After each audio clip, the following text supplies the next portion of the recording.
Julie মা বাইনা সুররতি ওয়া মুনতাহার রুকবাতি মুনতাহার রুকবাতি। জি মাশাআল্লাহ। অর্থাৎ আওরাতুর রজুল। আচ্ছা, এখান থেকে সতরের আলোচনা শুরু হচ্ছে। যে একটা আমরা শর্তের মধ্যে একটা পড়ে এসেছিলাম, সতর টাকা, এটা হলো ফরজ। তো এর পরিমাণটা কি, পরিমাণ নিয়ে এখানে আলোচনা করতেছে। আওরাতুর রজুলি, পুরুষের সতর, মা বাইনা সুররতি, যা নাভির মাঝে, অর্থাৎ নাভির নিচ থেকে, নাভির নিচ থেকে শুরু হয়। ওয়া মুনতাহার রুকবাতি, এবং রুকবা মানে হলো হাঁটু, হাঁটুর শেষ পর্যন্ত। অর্থাৎ পুরুষের সতর নাভির নিচ থেকে নিয়ে হাঁটুর শেষ পর্যন্ত, হাঁটুর নিচ পর্যন্ত। হাঁটুর শেষ পর্যন্ত, এটা হলো পুরুষের সতর। তাহলে এই ক্ষেত্রে আচ্ছা বলেন তো, নাভি যেটা, এটা সতর অন্তর্ভুক্ত কিনা? না ওস্তাদ, নাভি সতর অন্তর্ভুক্ত না, কিন্তু অপরদিকে হাঁটু যেটা, হাঁটু আবার কিসের অন্তর্ভুক্ত? সতরের অন্তর্ভুক্ত। আচ্ছা, এখানে আওরাতুর রজুল বলছে পুরুষ। তো এখান থেকে একটা বিষয়, সেটা হলো যে যারা ছোট বাচ্চা, একবারে শিশু, তাদের ক্ষেত্রে কোনো সতর নাই। যারা একবারে ছোট, তারা যদি তাদের দিকে যদি উলঙ্গ থাকে, যদি দেখে, তাহলে এক্ষেত্রে গুনাহ হবে না। কিন্তু কারো যদি ওই বদ নজর চলে আসে, তখন তো এটা আলাদা বিষয়। কয় বছর থেকে কয় বছর থেকে উস্তাদ মানে গুনাহ চালু হবে না বাচ্চা মেয়ে আর ছেলে? এক্ষেত্রে হলো এখানে দুইটা বিষয়। একটা হলো যে তাদের জন্য, একটা হলো যে মনে করেন যার দিকে তাকানো হচ্ছে, যার দিকে তাকাচ্ছে, তার জন্য কতটুকু ঠেকে রাখা ফরজ, মানে একজন ব্যক্তির জন্য কতটুকু ঠেকে রাখা ফরজ একটা শিশুর জন্য, এক বিষয়। দ্বিতীয় আরেকটা বিষয় হলো যে আর অপর আরেকজন যে তার দিকে তাকাচ্ছে, সে কোন দৃষ্টিতে তাকাচ্ছে, এটা। এখন এই জায়গায় যে বিষয়টা, যে একটা ছোট বাচ্চা, সে কয় বছর থেকে তাকে তার মানে সতর্ক থেকে রাখতে হবে, এটা সাধারণত যে একটু যেটা বুঝ হয় আর কি, এটা তো স্বাভাবিক যেটা হয়ে আসতেছে যেভাবে। এখানে বছর নির্দিষ্ট করে ওটা আমার ভাবে জানা নাই, যে নির্দিষ্ট কত বছর, ওভাবে আমি বলতে পারতেছি না, তো দেখতে হবে। এমনি স্বাভাবিক সাধারণত যেটা হয়ে থাকে এভাবে। কিন্তু এখন এদেরকে বলা হয় আমরত, যারা ছেলে আর কি, ছোট বাচ্চা যাদের এখনো দাড়ি ওঠেনি, এদের দিকে যদি কেউ আবার কোন শয়তান যদি আবার খারাপ দৃষ্টিতে তাকায়, ঠিক আছে, তখন আবার কিন্তু গুনাহ হবে। যেমন কোন নারীর দিকে, কোন নারীর একটা হলো, তো কোন নারীর দিকে যদি কেউ খারাপ দৃষ্টিতে তাকায়, বা শাহওয়াতের দৃষ্টিতে, যেটা জৈবিক চাহিদা, এই দৃষ্টিতে তাকালে যেমন তার গুনাহ হয়। ছোট বাচ্চা যে এখনো মনে হয়তো বালিগ হয়েছে, বা এখনো বালিগ হয়নি, 8-10 বছর 12 বছর বয়স হয়েছে, আর ছোট বাচ্চা দেখা যাচ্ছে যে হয়তো অনেক সুন্দর, আর এর দিকে যদি কেউ আবার ওই যে খারাপ দৃষ্টিতে তাকায়, বিশেষ করে যেগুলো, এটা মূলত বেশি ছড়িয়ে দেওয়া হচ্ছে এখন, এটাকে আরো ব্যাপক করার, যারা বামেরা যারা আছে, তারা এটাকে ব্যাপক করার চেষ্টা করতেছে অনেকভাবে। বিশেষ করে সমকামিতাকে সামনে নিয়ে আসার মাধ্যমে, সমকামিতার মাধ্যমে তারা এটাকে ব্যাপক করার অনেক চেষ্টা করতেছে। ছেলে যেন ছেলের দিকে দেখে তার ভিতরে একটা আকর্ষণ আসে, মেয়ে যেন মেয়েদের মাঝে, মেয়ের মাঝে মেয়ে যেন তাদের মাঝে একটা আকর্ষণ পায়। এই ধরনের তারা অনেক কাজ করে যাচ্ছে, অর্থাৎ সৃষ্টির বিপরীতে। স্বাভাবিক তো হলো যে একটা ছেলে একটা মেয়ের দিকে তার একটা আকর্ষণ থাকবে, একটা মেয়ের একটা ছেলের দিকে আকর্ষণ থাকবে, কিন্তু ছেলে ছেলের দিকে আকর্ষণ, মেয়ে মেয়ের দিকে আকর্ষণ, এটা তো আসলে মানে সৃষ্টির বিপরীত একটা জিনিস। কিন্তু এটাকে তারা বিশেষ করে যারা কুফাররা যারা আছে, আর এটার প্রচলন করার জন্য অনেক চেষ্টা করতেছে, আপনারা সবাই জানেন, ঠিক আছে না? এখন কেউ যদি এই খপ্পরে পড়ে যায়, কেউ যদি তাদের খপ্পরে পড়ে যায়, আর তাদের খপ্পরে পড়ে যাওয়ার কারণে কোনো ছোট বাচ্চার দিকে ওই খারাপ দৃষ্টি থেকে, জৈবিক চাহিদা যে দৃষ্টি, এই দৃষ্টিতে যদি তাকায়, তাহলে এই ক্ষেত্রে হয়তো সে তো ছোট বাচ্চা, সে তো আর সবকিছু মেয়েদের মতো তো পর্দা করবে না, তার হয়তো গুনাহ হবে না, কিন্তু যে তাকাবে তার অবশ্যই গুনাহ হবে। আচ্ছা, মেয়েদের পর্দা ফরজ হয় কত বছর থেকে? মেয়েদের পর্দা হলো যে, একটা হলো যখন মেয়ের মানে এই পরিমাণ ইয়াতে যায়, যদি তার, একটা হলো যে বালেগ যখন হয়, বালেগ হওয়ার আগে তো তার উপর কোনো কিছু ফরজ না, মেয়েদের উপর হোক ছেলের উপর, তার উপর তো কোনো কিছু ফরজ না। যখন থেকে বালেগ হয়ে যায় তখন থেকে শরীয়তের বিধান মানুষের উপর আরোপিত হয়। কিন্তু এক্ষেত্রে এহতিয়াতের যে বিষয়টা, একটা হলো সাবধানতার যে বিষয়। সাবধানতার বিষয়টা হলো যে যদি হয়তো মেয়ে এখনো বালেগ হয়নি, প্রাপ্তবয়স্ক হয়নি, কিন্তু হয়তো সে একটু চেহারা একটু শারীরিক গঠনের দিক দিয়ে সে একটু বড় হয়ে গেছে, হয়তো কোনো ছেলে যদি তার দিকে তাকায়, হয়তো জৈবিক চাহিদার যে একটা বিষয়, বা তাকে দেখে হয়তো তার ভিতর কোনো ছেলের মধ্যে আকর্ষণ আসতে পারে। তো এমন যদি হয় তাহলে এই যে একটা অবস্থা, এটা থেকে বাঁচার জন্য প্রাপ্তবয়স্ক হওয়ার আগে থেকে কি করা যেতে পারে, পর্দা করা যেতে পারে। আর সাধারণত মেয়েদের তো আহ, বর্তমানে যেটা যেটা রিপোর্ট বলে যে 9-10 বছর বা 10-11 বছরের মধ্যে তো তার সাধারণত বালেগ হয়ে যায়। ছেলেদেরও তো প্রায় একই অবস্থা, 10-12 বছরের মধ্যে সাধারণত বালেগ হয়ে যায়। তো এই বয়সটাতে গেলে তাদের আগে থেকেই পর্দার বিষয়টাতে একটু চালু করানো। আরেকটা হলো যে আগে থেকে একটু প্র্যাকটিস করানো, যেন যখন বালেগ হয়ে যাবে ওই সময় যেন যায় আবার পুরো চাপ না পড়ে যায়, এই জন্য আগে থেকে একটু প্র্যাকটিস করানো, এটাই উত্তম হবে। জি, তাহলে দেখেন, তো বুঝে আসছে বিষয়গুলো? জি, জি ওস্তাদ বুঝে যাচ্ছে আচ্ছা। আচ্ছা। মহারাতুর রাজুলি মা বাইনা সুরতি ওয়া মুতাররুবাতি, পুরুষের সতর হলো নাভির নিচ থেকে নাভি এবং হাঁটুর নিচ পর্যন্ত।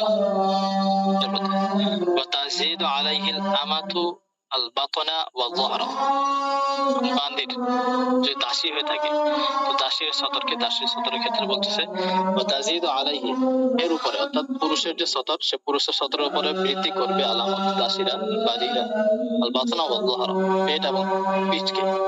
অর্থাৎ যারা দাসী মেয়ে কিন্তু দাসী, এদের সতর হলো, সতর বলতে এটা হলো নামাজের সতর। নামাজের সতর হলো পেট এবং পিঠ। এমনি তো নাভির নিচ থেকে হাঁটুর নিচ পর্যন্ত এটা তো আছে, এর পাশাপাশি পেট এবং পিঠ এটাও তাদের সতর অন্তর্ভুক্ত, এটা দাসীদের ক্ষেত্রে। এখন তো সাধারণত দাসীর প্রচলন নাই, দাসী তো নাই। ওস্তাদ, সাধারণ অবস্থায় দাসীদের জন্য বাইরে পুরুষদের সামনে পূর্ণ পর্দা করে কি আবশ্যক না? জি, না এক্ষেত্রে ইয়া করতে পারবে, তাদের চেহারা, এরপরে ওই যে হাত যেগুলো আছে এগুলো খোলা রাখতে পারবে পুরুষের সামনে, দাসী যারা দাসীদের আছে। ক্ষেত্রে কারণ দাসীদের থেকে তো এখানে উদ্দেশ্য, দাসীদের থেকে তো খেদমত নেওয়া, এটাই তো নাকি, দাসীদের থেকে তো খেদমত নাই মালিকে বিভিন্ন কাজে লাগায়, বিভিন্ন পুরুষের সামনে হয়তো তাকে পাঠায় কাজের জন্য, তো এই জন্য এক্ষেত্রে অনুমতি আছে। তাহলে যারা পর্দা করে না তাদেরকে কি আমরা দাসী বলবো? দাসী বলবেন কেন? আচ্ছা, যে পর্দা করতেছে না এই জন্য মানে ওরা হয়তো দাসী, মানে নিজেদেরকে দাসী ভাবে এই জন্য পর্দা করতেছে না নাকি? জি হয়তো। আচ্ছা, হতে পারে। হ্যাঁ, এটা তো ভাবে, তবে যেমন বর্তমানে যারা আধুনিক, যারা নিজেদেরকে আধুনিক বলে, তারাও তো দাসত্বই করে। তো পশ্চিমাদের দাসত্ব করে, ইসলাম দাসত্ব করে না, কিন্তু পশ্চিমাদের দাসত্ব করে। দাসত্ব করতে গিয়ে তো এগুলো তারা করতেছে। হ্যাঁ, ওরা নিজেদের আধুনিক মনে করে, ইসলাম তার দাসী মনে করে। আহ, আচ্ছা দেখেন, وجميع بدن الحرة عورة إلا وجهها وكفيها وقدميها। وجميع بدن الحرة عورة، حرة মানে হলো স্বাধীন নারী। স্বাধীন নারী যারা আছে, অর্থাৎ এক কথায় যত নারী আছে আর কি, দাসী ছাড়া যারা আছে সবাই স্বাধীন নারীদের পুরা শরীর হলো সতর, তাদের বাদানুল হররা, জামিউ বাদানুল হররা, স্বাধীন নারীর পুরো শরীর সতর অন্তর্ভুক্ত, ইল্লা তবে, ওয়াজহাহা তার চেহারা, ওয়া কাফাইহা এবং তার উভয় হাতের তালু, উভয় হাত, এটা তো কবজি পর্যন্ত আর কি। উভয় হাতের মধ্যে এখানে দেখেন বাতিনহুমা ওয়া যাহিরুহুমা, উভয় হাতের ভিতরের অংশ এবং বাইরের অংশ, অর্থাৎ তালুর ভিতরের অংশ এবং হাতের বাইরের যে অংশ, পিঠের যে অংশটা, দুইটাই, অর্থাৎ কবজি পর্যন্ত হাত, বা কদামাইহা এবং তার উভয় পা, টাকনুর নিচ পর্যন্ত এই উভয় পা, এগুলো ছাড়া চেহারা, উভয় হাত, কবজি পর্যন্ত এবং উভয় পা ছাড়া, টাকনু পর্যন্ত পা ছাড়া বাকি পুরো শরীরটি হলো সতরের অন্তর্ভুক্ত। ঠিক আছে, পুরো শরীর সতরের অন্তর্ভুক্ত। এটা হ্যাঁ, কাফাইহা। আচ্ছা, এখানে বলেন তো ইল্লা ওয়াজহাহা, ওয়াজহুহা না হয় ওয়াজহাহা কেন হচ্ছে একটু বলেন দেখি। ইল্লা আমল করেছে। ইল্লা, ইল্লা এটা কি ইস্তেসনা না? হরফে ইস্তেসনা। জি জি উস্তাদ, ইস্তেসনা কত প্রকার? দুই প্রকার উস্তাদ।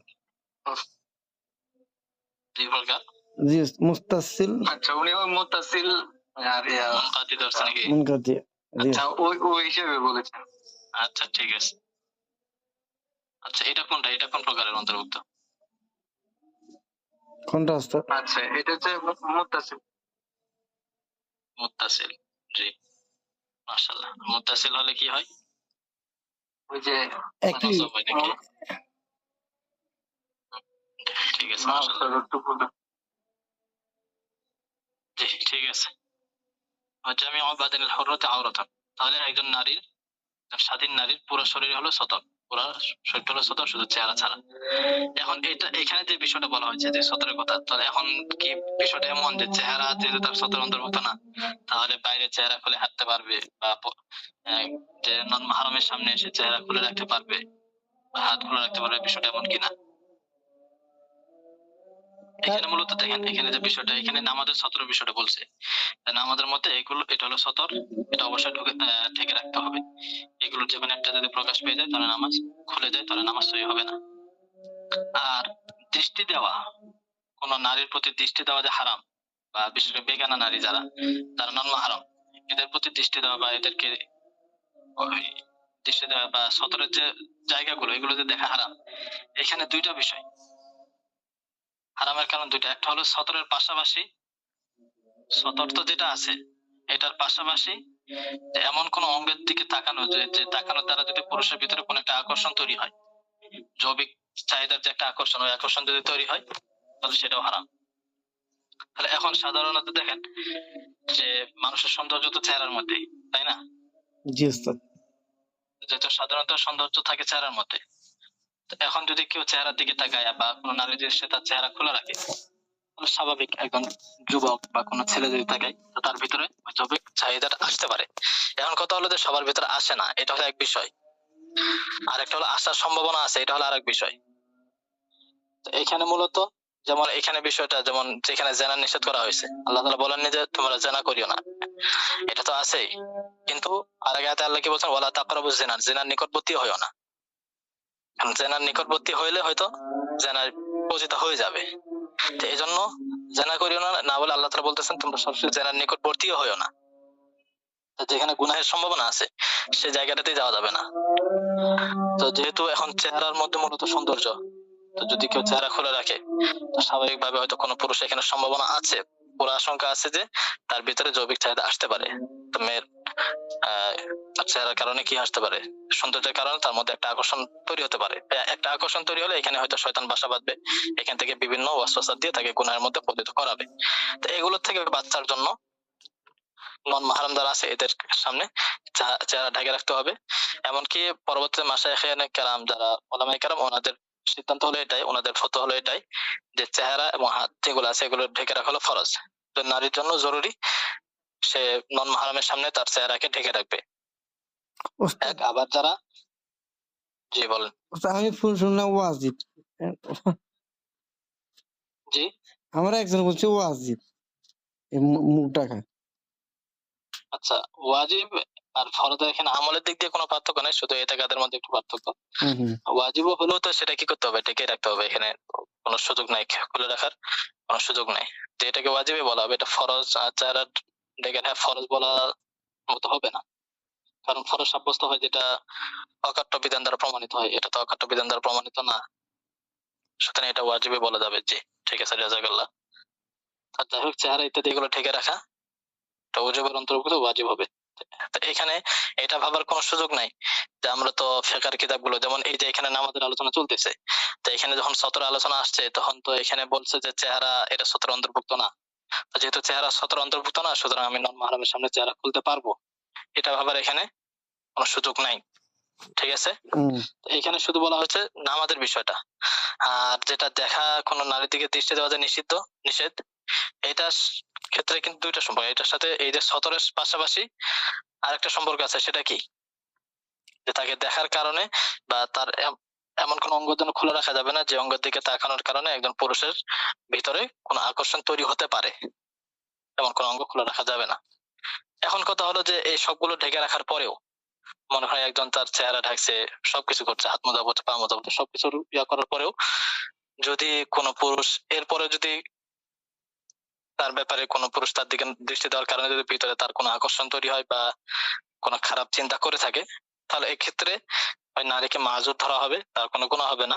কিন্তু অপরদিকে কোনো পুরুষের ভিতরে সেটা আসলে সে অবশ্যই গুনাহগার হবে। জি, বুঝাতে পারলাম বিষয়গুলো? জি উস্তাদ। وجميع بدن الحرة عورة, স্বাধীন নারীর পুরা শরীরের সতর, তবে চেহারা, উভয় হাত এবং উভয় পা ছাড়া। وكشف ربع عضو من أعضاء العورة يمنع صحة الصلاة.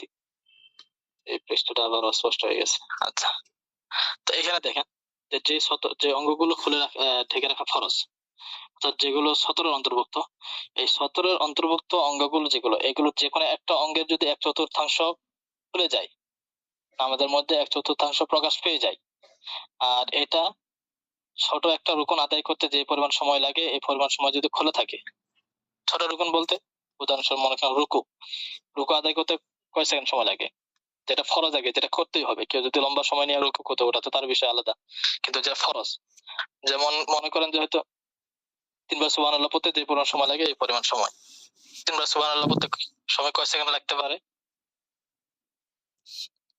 3 সুবহানাল্লাহ সেকেন্ড উস্তাদ। সুবহানাল্লাহ সুবহানাল্লাহ কয় সেকেন্ড? 3 সেকেন্ড। 3 সেকেন্ড। 3 থেকে 4 সেকেন্ড ধরেন।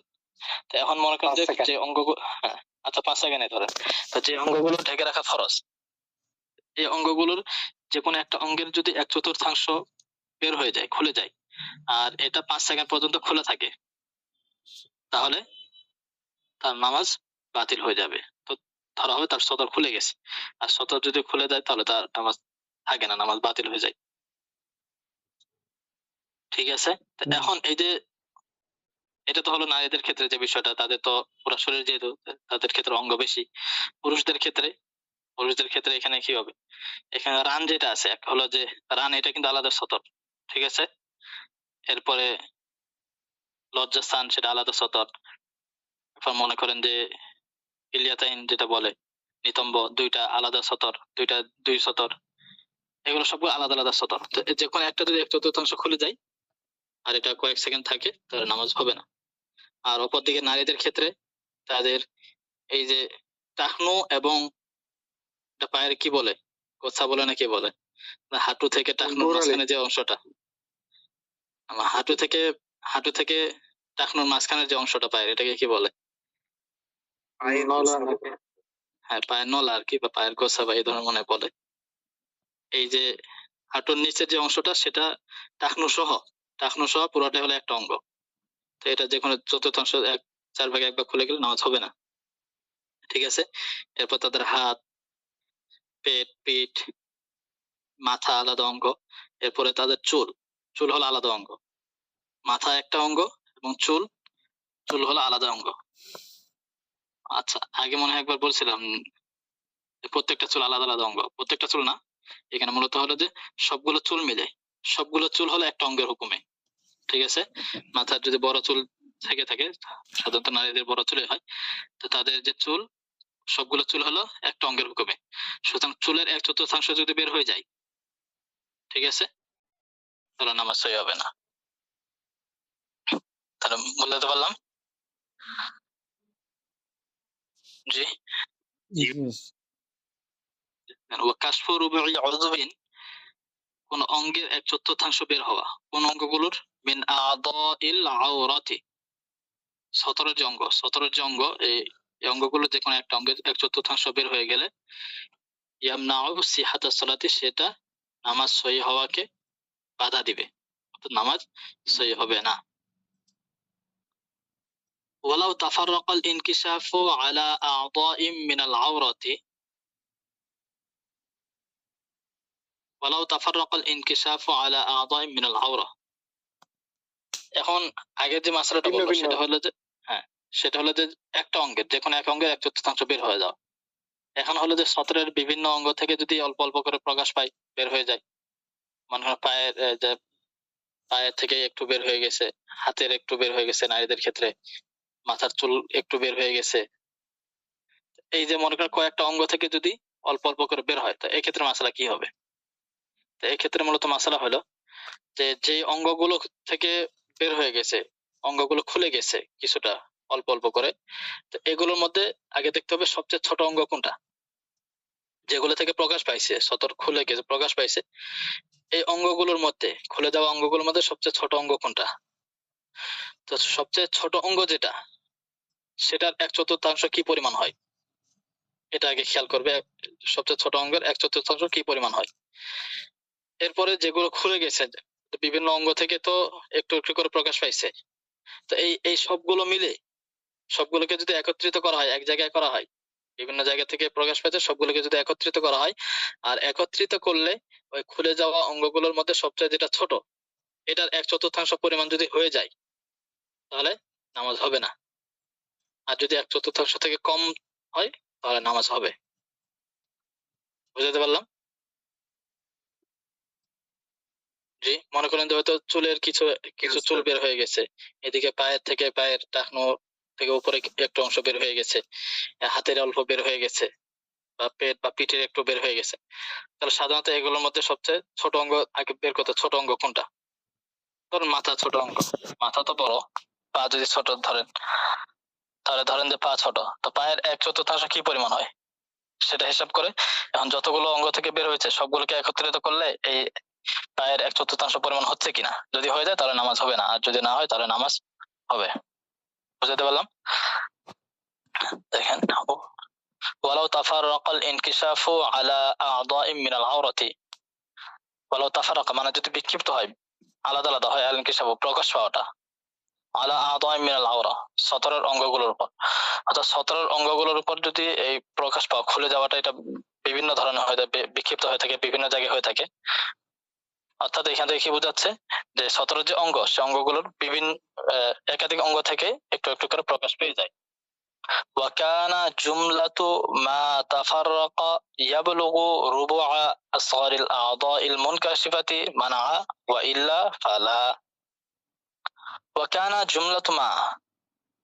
جملة ما تفرق আর এই যে বিভিন্ন জায়গা থেকে যেগুলো প্রকাশ পেয়েছে, এগুলো সবগুলো সমষ্টি, জুমলাত মা তাফাররাকা যেগুলো বিক্ষিপ্ত হয়ে গেছে, এগুলো সবগুলো সমষ্টি যদি পৌঁছে, সমষ্টি কানা ইয়াবলুগু যদি পৌঁছে কি পরিমাণ, রুবুআ আসগারিল আ'দাইল মুনকাশিফাতি খুলে যাওয়া অঙ্গগুলোর মধ্যে ছোট যেটা, আসগারিল আ'দা আল মুনকাশিফা খুলে যাওয়া প্রকাশ পাওয়া অঙ্গগুলো সবচেয়ে ছোট অঙ্গের রুবুআ 1/4 পরিমাণ, তাহলে ইয়াবলুগু রুবুআ আসগারিল আ'দাইল মুনকাশিফাতি খুলে যাওয়া অঙ্গগুলোর মধ্যে সবচেয়ে ছোট অঙ্গের 1/4 পরিমাণে যদি পৌঁছে যায়, ওই যতগুলো অঙ্গ থেকে খুলে গেছে সবগুলো সমষ্টি, তাহলে মানা, এটা এই সতর খুলে যাওয়াটা নামাজকে বাধা দিবে, নামাজ সহি হওয়া থেকে কি করবে, বাধা দিবে, মানে নামাজ হবে না।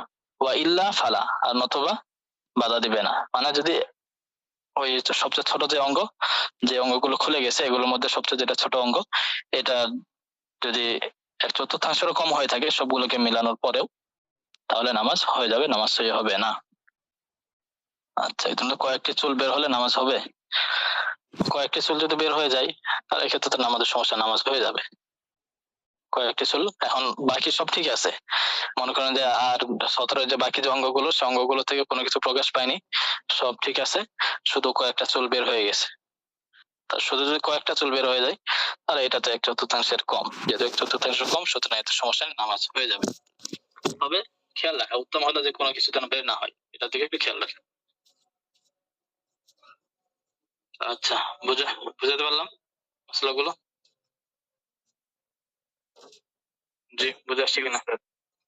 আচ্ছা, এরপর দেখেন, ومن عجز عن استقبال القبلة لمرض أو عجز عن النزول عن دابته أو خاف عدوا فقبلته جهة قدرته وأمنه। এখন মনে করেন যে কোন একজন ব্যক্তি এত অসুস্থ, এই পরিমাণ অসুস্থ হয়ে গেছে যে সে কেবলামুখী হইতে পারতেছে না, সে কেবলার দিকে যে ফিরবে এই শক্তিটা নাই, কেউ যে তাকে ফিরিয়ে দিবে এমনও কেউ নাই, তাহলে সে অসুস্থতার কারণে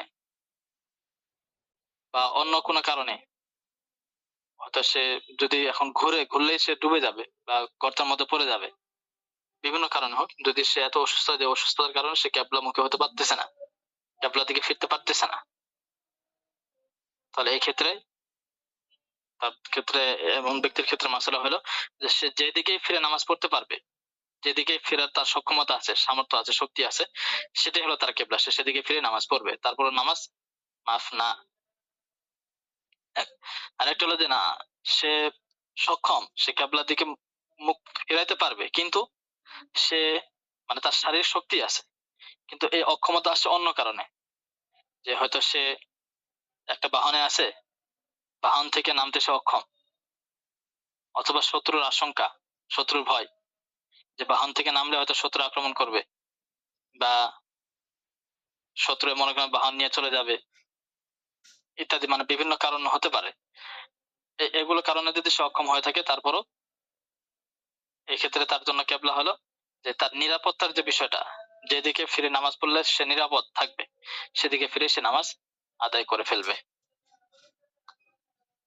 বুঝাতে পারলাম মাসলাগুলো? দেখেন, ওয়ামান আজাজা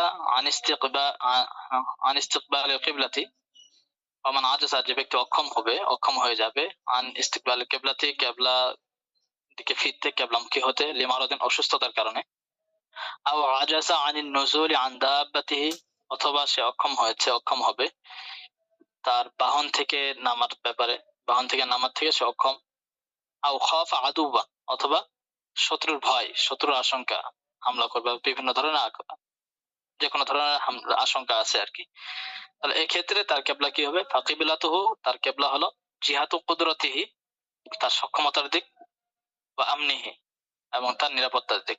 অর্থাৎ যখন অসুস্থতার কারণে অথবা বাহন থেকে নামতে অক্ষম, এই কারণে যদি সে কেবলামুখী হতে অক্ষম হয়, তাহলে সে যেদিকে ফিরতে সক্ষম সেদিকে ফিরে নামাজ পড়বে। আর যখন সে শত্রুর ভয়ে কেবলামুখী হতে অক্ষম হচ্ছে, তখন এক্ষেত্রে তার কেবলা হবে যে তার নিরাপত্তার দিক, যেদিকে ফিরে নামাজ পড়লে সে নিরাপদ থাকতে পারবে, সেদিকে ফিরে সে নামাজ আদায় করবে। কিবলাতুহু এটা কি হবে? ফাকিবিলাতুহু জিহাতু কুদরাতিহি ওয়া আমনিহি, ওয়া আমন। ওয়া আমনিহি, আমন মানে নিরাপত্তা না, নিরাপত্তা থেকে আর কি।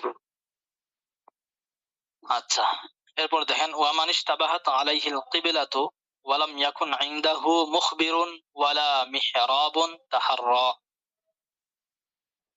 ওয়া মান ইশতাবাহাত আলাইহিল কিবলাতু, আর যে ব্যক্তির উপর কেবলা সন্দেহযুক্ত হয়ে যায়, সংশয়যুক্ত হয়, অর্থাৎ সে হয়তো কোনো পাহাড়ে চলে গেছে বা কোনো ময়দানে চলে গেছে, জঙ্গলে চলে গেছে, তখন সেখানে যাওয়ার পরে কেবলা আসলে কোন দিকে সে এটা নির্ণয় করতে পারতেছে না, সন্দেহযুক্ত হয়ে তার পুরো সন্দেহের মধ্যে পড়ে গেছে যে কোন দিকে কেবলা হতে পারে।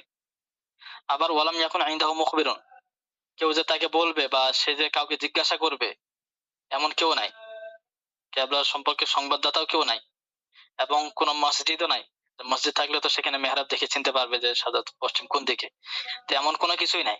অর্থাৎ সে একাই হয়ে গেছে, বা একাই না থাকলেও কয়েকজনও আছে, কয়েকজন গেলেও এখানে কেউ কেবলা সম্পর্কে জানে না, কেবলা সম্পর্কে জানে এমন কোন ব্যক্তির সেখানে উপস্থিতি নাই। আবার কেবলা সম্পর্কে জানতে পারবে, নিশ্চিত ভাবে জানতে পারবে, এমন কোনো উপায়ও নাই যে কেউ খবর দিবে বা কোনো মেহরাব আছে বা অন্য কোনো ভাবে যে সে কেবলা সম্পর্কে জানতে পারবে, এমন কোনো উপায় নাই। এমন এক্ষেত্রে সে কি করবে? সে কিভাবে নামাজ আদায় করবে? সে তো পুরো সন্ধ্যার মধ্যে পড়ে গেছে, যে কেবলা কোন দিকে এটা তো তার কোনো জানা নেই। আবার কেবলামুখী হওয়া, এটা হলো আমার নামাজের জন্য একটা শর্ত। তো এক্ষেত্রে তার জন্য মাসালা কি? তো এক্ষেত্রে মাসালা হলো তাহাররা, সে কি করবে? চিন্তা ভাবনা করবে। চিন্তা ভাবনা করে বলতে যে তাহাররা এটা বলা হয় যে মূলত যে তার পূর্ণ চেষ্টা প্রচেষ্টাকে খরচ করা, অর্থাৎ পূর্ণ চিন্তা ভাবনা করবে যে আসলে কেবলা কোন দিকে হতে পারে, একটু ফিকির করবে যে কোন দিকে কেবলা হতে পারে। এরপরে তার মন যেদিকে বেশি সায় দিবে সেদিকে ফিরে সে নামাজ আদায় করে ফেলবে। ঠিক আছে? যেদিকে মন বেশি সায় দিবে সেদিকে ফিরে নামাজ আদায় করে ফেলবে। এখন নামাজ আদায় করার পরে পরবর্তীতে যদি জানতে পারে যে আমি যেদিকে ফিরে নামাজ পড়ছি সেটা তো আসলে কেবলা ছিল না, আসলে অন্য দিক ছিল, এটা পরবর্তীতে জানতে পারলেও কোনো সমস্যা নাই, নামাজ পুনরায় পড়তে হবে না। বুঝাতে পারলাম? জি উস্তাদ। ওয়া মান উস্তাদ, ইশতাবাহা যদি কয়েকজন থাকে, যদি কয়েকজন থাকে তাহলে কি প্রত্যেককে আলাদাভাবে তাহারি করতে হবে? জি, সবাই যদি একমত হতে পারে বা সবার যে জন্নাকে আলেম সবার মনের বেশিরভাগ যে একদিক হলে তাহলে তো সে একদিক ফিরে নামাজ পড়বে। আর যদি এমন হয় যে না তারা একমত হতে পারতেছে না তাহলে যার মন যেদিকে বেশি সায় দিবে সে সেদিকে ফিরে নামাজ পড়বে। জি উস্তাদ। মানুষ তাবাহাত আলাইহিল কিবলাতু, ওই ব্যক্তি যার উপর কিবলা সংশয়যুক্ত হয় সন্দেহযুক্ত হয়, ওয়ালাম ইয়াকুন ইনদাহু মুখবিরুন, আর তার কাছে কোনো সংবাদদাতাও নাই, এমন কোনো ব্যক্তি নাই যাকে সে জিজ্ঞাসা করবে, ওয়ালা মিহরাবুন, এবং কোনো মিহরাবও নাই, তাহলে তাহাররা, সে চিন্তা চিন্তা ভাবনা করবে কোন দিকে কিবলা হতে পারে। ওয়ালা ইয়াদাত আলাইহি লাউ আখতা, ওয়ালা ইয়াদাত আলাইহি, এবং তার উপর পুনরায় নামাজ পড়তে হবে না, এই বিধান আসবে না, লাউ আখতা, যদি সে ভুল করে থাকে, তো ভুল করলে পুনরায় নামাজ আদায় করার প্রয়োজন নেই। আচ্ছা, ওয়া ইন আলিমা বিখাতিহি ফি সালাতিহি ইস্তাদারা ওয়া বানা, তাহলে এখানে হলো যে যদি নামাজের শেষে জানতে পারে যে আমার তো ভুল হয়ে গেছে, আমি বাস্তবে কিবলা দিকে ফিরে নামাজ পড়তে পারিনি বরং অন্যদিকে নামাজ পড়ছি, এটা যদি নামাজের শেষ করার পরে জানে তাহলে তো এই ক্ষেত্রে কোনো সমস্যা নেই, নামাজ পুনরায় পড়তে হবে না। এখন কথা হলো যদি নামাজের মাঝখানে এসে জানতে পারে, নামাজের মাঝখানে কোনোভাবে জানতে পারলো যে আমি যেদিকে ফিরে নামাজ পড়তেছি এটা হলো ভুল, এটা আসলে কিবলা না, কিবলা হলো অন্যদিকে, আর নামাজের মাঝে যদি জানতে পারে তাহলে এক্ষেত্রে করবে কি? তো এক্ষেত্রে মাসালা হলো যে নামাজের ভিতরে যখন সে জানতে পারবে সাথে সাথে সে সেদিকে ফিরে যাবে, যখন জানতে পারবে যে কিবলা অন্যদিকে সাথে সাথে সে কি করবে, সেদিকেই ফিরে যাবে এবং বাকি নামাজটা শেষ করবে। ওই যেটা অন্যদিকে ফিরে নামাজ পড়ছে সেটা আবার পড়তে হবে, বিষয়টা জরুরি না, বিষয়টা এমন না, বরং ওইটার সাথে বাকি যেটা আছে শুধু বাকিটা আদায় করবে। ওয়া ইন আলিমা বিখাতিহি ফি সালাতিহি, আর যদি সে জানতে পারে বিখতি, তার ভুল সম্পর্কে, ফি সালাতি, তার নামাজে, নামাজের মধ্যে যদি তার ভুল সম্পর্কে জানতে পারে, ইস্তাদারা, আর সে ফিরে যাবে, ঘুরে যাবে, ওয়া বানা, এবং বেনা করবে, বেনা করবে মানে ওই যে বাকি নামাজটাকে তার পূর্বের নামাজের উপর নির্ভর করবে, আগের নামাজটা পুনরায় পড়তে হবে না, শুধু আগে যেটা পড়ছে ওটার পাশাপাশি শুধু বাকি অংশটা পড়ে ফেলবে, বাকি নামাজটা পড়বে। তো এখন এই যে ঘুরে যাবে, ঘুরবে কোন দিক থেকে? ঘুরবে হলো ডান দিক থেকে, ডান দিক দিয়ে ঘুরে যাবে, বাম দিক দিয়ে ঘুরবে না, ডান দিক দিয়ে। আচ্ছা, তাহলে ইস্তাদারা ও বিনা নাকি? বানা, বানা পেলে মাদি, বানা, বানা আপনি বিনা, শুধু বিনা করা, হ্যাঁ বিনা করা, বাকিটুকু মানে বাকিটুকু সম্পন্ন করবে। আর আর ইস্তাদারা বাকিটিও সম্পন্ন করবে। ইস্তেদার মানে ঘুরে যাওয়া, ঘুরে যাবে। ঠিক আছে। وإن شرع بلا تحر علم بعد فراغه أنه أصاب صحت, তাহলে আগে তো বিধান ছিল যে যদি তার কিবলা সম্পর্কে জানা না থাকে, সন্দেহযুক্ত হয়, সংশয়যুক্ত হয়, সে কি করবে? চিন্তা ভাবনা করবে, তার মন যেদিকে বেশি সায় দিবে সেদিকে ফিরে নামাজ পড়বে। এখন মনে করেন যে কোনো ব্যক্তি সে এই ধরনের কোনো চিন্তা ফিকির করেনি, চিন্তা ফিকির না করে সে একদিকে ফিরে নামাজ পড়া শুরু করে দিছে, এত চিন্তা ফিকির করার তার সময় নেই, সে একদিকে ফিরে নামাজ পড়ে ফেলছে। এখন নামাজ পড়ার শেষে, নামাজ থেকে ফারেগ হওয়ার পর, নামাজ শেষ করার পরে সে জানতে পারলো যে আমি তো একদিকে ফিরে নামাজ পড়ছি, আর সেটা লেগে গেছে, মানে সঠিক সঠিক মানে ওইটা কেবলাই ছিল, কেবলা থেকে ফিরে কি করছে, সে নামাজ পড়ছে, আর এই ক্ষেত্রে নামাজ সহি হয়ে যাবে, ঠিক আছে, কারণ যদিও সে তাহারি করেনি কিন্তু বাস্তবে তো সে কেবলা মুখী হয়ে নামাজ পড়েছে। আর যদি সে নামাজের মাঝে জানতে পারে নামাজ পড়তেছে, নামাজের ভিতরেই সে তাহারি করা ছাড়া, চিন্তা ভাবনা করা ছাড়াই সে নামাজ শুরু করে দিছে, আর নামাজের ভিতরে জানতে পারছে যে আমি যেদিকে ফিরে নামাজ পড়তেছি সেটাই হলো সঠিক, বাস্তবে যেদিকে ফিরে নামাজ পড়তেছি সেটা বাস্তবে সেটাই হলো কেবলা, এটা যদি নামাজের ভিতরে জানতে পারে তাহলে নামাজ ফাসেদ হয়ে যাবে, নামাজ সহি হবে না। তাহলে যদি নামাজ শেষ করার পরে জানতে পারে, সে তাহারি করা ছাড়া, চিন্তা ভাবনা করা ছাড়াই নামাজ শুরু করছে, আবার শেষও করে ফেলছে, শেষ করার পরে জানতে পারলো যে আমি বাস্তবে কেবলার দিকেই ফিরে নামাজ পড়েছি, তাহলে এক্ষেত্রে নামাজ হয়ে যাচ্ছে। কিন্তু যদি নামাজের ভিতরে জানতে পারে যে আমি যেদিকে ফিরে নামাজ পড়ছি সেটা সত্যি বাস্তবে সেটাই কেবলা, নামাজের ভিতরে জানলে নামাজ হচ্ছে না, নামাজ ফাসেদ হয়ে যাবে। ঠিক আছে, বুঝে আসছে? জি, তাহলে দেখেন এখানে একটা পার্থক্য, কি পার্থক্য, যে নামাজের শেষে জানতে পারলে সহি হয়ে যাচ্ছে আর নামাজের মাঝখানে জানতে পারলে সহি হচ্ছে না, নামাজ ফাসিদ হয়ে যাচ্ছে, এটা কেন? অথচ তো নামাজের মাঝখানে জানলে সেটা তো নামাজ আরো সহি হওয়ার কথা, পূর্বটা তুলনায় তো আরো সহি হওয়ার কথা। ঠিক আছে, তো এইটা দুইটা হচ্ছে কেন, দুই ধরনের হুকুম হয়ে গেল না? জি, এটার কারণ হলো যে দেখেন, যখন সে তাহারি করা ছাড়াই, তার তো আগে সন্দেহ ছিল কোন দিক কেবলা, এটা তো তার পুরো জানা ছিল না, ঠিক আছে না? আবার সে কোনো চিন্তা ফিকিরও করেনি, তো তার মনের সাই বেশি ওইদিকে এমনও ছিল না, সে এমনিতে একদিকে ফিরে নামাজ পড়া শুরু করে দিছে। তো যখন সে নামাজ শুরু করছে, তার শুরুটা ছিল দুর্বলতার উপরে, অর্থাৎ এদিকে কেবলা হতে পারে নাও হতে পারে। তার এই কেবলা হওয়া না হয় এটা কিসের উপর ভিত্তি করেছে? দুর্বলতার উপরে। এরপর যখন সে নামাজের ভিতরে জানতে পারলো যে না বাস্তবে এটাই কেবলা, তাহলে এখন যখন সে জানতে পারলো, এখন কি আর ওই দুর্বলতা আছে নাকি এখন পুরো সবল হয়ে গেছে? জি, নামাজ শুরুটা যে দুর্বলতার উপর হয়েছিল ওই দুর্বলতা কি আর এখন থাকলো? বুঝতে পারছেন কিনা? তো এখন তার ওই দুর্বলতা থাকলো না, তো এখন সবল হয়ে গেল, পুরা শক্তিশালী হয়ে গেছে। তো এখন নামাজের ক্ষেত্রে একটা বিষয় হলো যে সবল এটা দুর্বলতার উপর কি করতে পারে না, ভিত্তি স্থাপন করতে পারে না, মানে ভিত্তিটা হলো দুর্বল, শুরুটা হলো দুর্বল, আর এর পরের যেটা সেটা হলো বেশি শক্তিশালী, তাহলে তো এই ভিত্তি আর থাকবে না, এটা ভেঙে যাবে, নষ্ট হয়ে যাবে। এই জন্য এই ক্ষেত্রে মাসালা হতে নামাজ ফাঁসে দিতে হবে, নামাজ ভেঙে যাবে। আর যদি নামাজের শেষে জানতে পারে তাহলে নামাজ হয়ে যাচ্ছে কেন? তার কারণ হলো যে যখন সে নামাজ শুরু করছিল সেটা যে অবস্থায় ছিল, যে দুর্বল ছিল, নামাজ শেষ পর্যন্ত নামাজ যখন শেষ করছে তখন তার একই অবস্থা। এখানে পরবর্তীতে দুর্বলতাতে সবলে আসছে এমন কোনো কিছু নাই। তো যদি এমন না থাকার কারণে এখানে পুরো নামাজ শুরু এবং শেষ পুরোটাই সমান, পুরোটাই এক হওয়ার কারণে এখানে নামাজ হয়ে যাচ্ছে। আর পরে নামাজের মাঝখানে জানতে পারলে সেখানে নামাজ হচ্ছে না কেন? তার কারণ হলো নামাজের শুরুটা ছিল দুর্বলতার উপরে, আর যখন সে সঠিকভাবে জানতে পারলো যে বাস্তবে এটাই হলো কেবলা, তাই জানার পরে সেটা হয়ে গেছে শক্তিশালী। তো শক্তিশালী এটা দুর্বলতার উপর ভিত্তি করতে পারে না, বিধায় নামাজের মাঝখানে জানতে পারলে নামাজ ভেঙে যাচ্ছে। জি, বুঝতে পারলাম? বুঝে আসছে?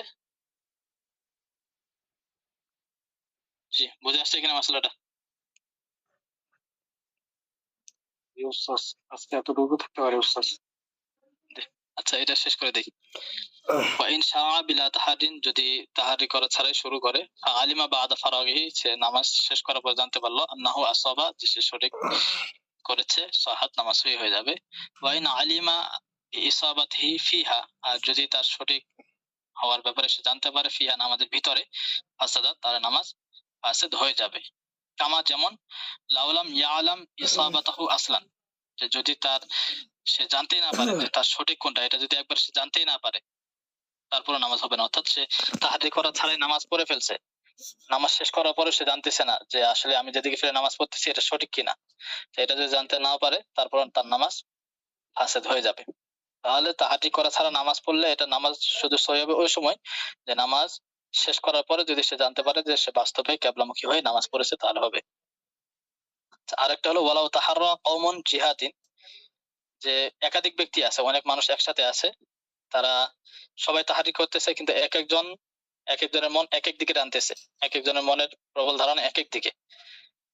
আবার তারা সবাই জামাতের সাথে নামাজ আদায় করবে। তো এখন সবাই জামাতের সাথে নামাজ আদায় করবে কিন্তু সবাই একমত হতে পারতেছে না, এক একজনের মন এক এক দিকে। তাহলে এই ক্ষেত্রে যার যেদিকে বেশি মন সায় দেবে সে সেদিকে ফিরে নামাজ পড়বে। আবার এদিকে যারা আছে তারা যদি ইমামের অবস্থা সম্পর্কে তারা জানতেছে না, এখন যদি ইমাম কোন দিকে ফিরে নামাজ পড়তেছে এটা যদি জানতে পারে, তাহলে তো ইমামের দিকে ফিরেই, ইমাম যেদিকে ফিরে নামাজ পড়তেছে সেদিকে ফিরেই নামাজ পড়তে হবে সবাইকে, যদিও তাদের প্রবল ধারণার বিপরীত হয়। এক্ষেত্রে ইমামের অনুসরণ করার কারণে ইমাম যেদিকে ফিরে নামাজ পড়তেছে সেদিকে ফিরে নামাজ পড়তে হবে। এখন কথা হলো যে সবার এক এক দিকে মন বেশি টানতেছে, আবার ইমামের অবস্থা সম্পর্কে তারা জানতে পারতেছে না কোনোভাবে, তো বেশি অন্ধকার থাকার কারণে বা যে কোনো কারণে ইমামের অবস্থা জানতে পারতেছে না। তাহলে এই ক্ষেত্রে হলো যে যদি ইমামের মুখের দিকে সরাসরি পিঠ না পড়ে, যে ব্যক্তি সরাসরি ইমামের দিকে সরাসরি পিঠ পড়বে না, এমন না হয়ে হয়তো এমন হতে পারে যে ইমামের পিঠ একদিকে আর মুসল্লির পিঠ আরেক দিকে, এমন হতে পারে। কিন্তু ইমামের মুখের দিকে যদি মুসল্লির পিঠ পড়ে যায় তখন জায়েজ হবে না। আর এছাড়া অন্য যে কোনো দিকে পিঠে নামাজ পড়লে নামাজ আদায় হয়ে যাবে, সবার নামাজ আদায় হয়ে যাবে।